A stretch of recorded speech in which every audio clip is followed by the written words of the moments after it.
자, 이어서 지난 종목들에 대한 AS 진행해 보도록 할게요. 이사님, 어떤 종목들을 좀 다시 봐야 될까요? 네, 일단 최근에 제약주들이 많이 오르고 있죠. 지금 V자 급등이라고 해도 될 것 같은데요. 이 종목은 차바이오텍인데 사실 차바이오 말고 전반적인 제약주에 대한 이야기를 좀 말씀을 드리겠습니다. 일단 차바이오텍이 그동안 한번 큰 폭으로 한번 하락한 적이 있었어요.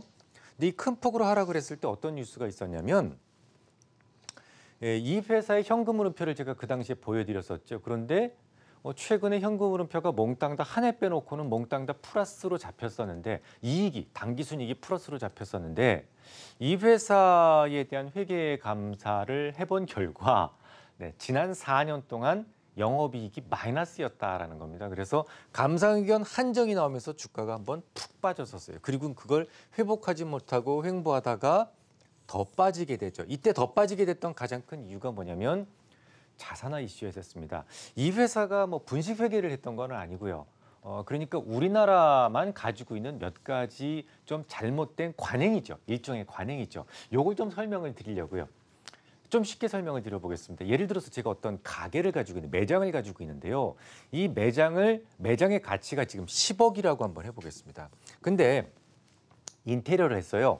1억을 들여서 인테리어를 했는데 자 그러면 이 1억을 비용으로 칠 것이냐 아니면 비용으로 안 치고 자산으로 붙일 것이냐 어떤 쪽이 맞다고 생각을 하십니까?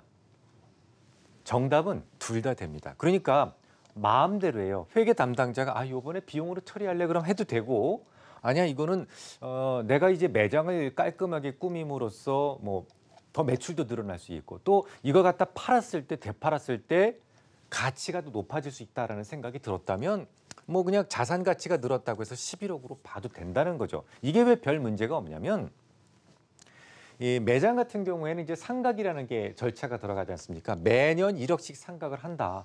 뭐 잔존 가치 2억 보고 매년 1억씩 상각을 한다. 뭐 그렇게 된다면 몇 년 정도 걸리겠다라는 게 있죠. 이것도 마찬가지예요. 그냥 여기다가 자산 가치로 붙여서 상각을 해도 결국은 일정 기간이 지난 다음에는 마찬가지다라는 거죠. 한꺼번에 떨어내나 아니면 붙여놓고 천천히 떨어내나 똑같다라는 겁니다. 뭐 물론 이자 부분은 조금 다르겠지만 회계적으로는 그런 거는 안 따진다라는 거죠. 그러면 이번에는 조금 다른 부분을 한번 살펴보겠습니다. 예를 들어서 어떤 게임 회사가 있는데 자 똑같습니다. 10억 원의 가치를 가진 게임 회사가 있는데 1억 원을 들여서 지금 게임을 만들고 있어요.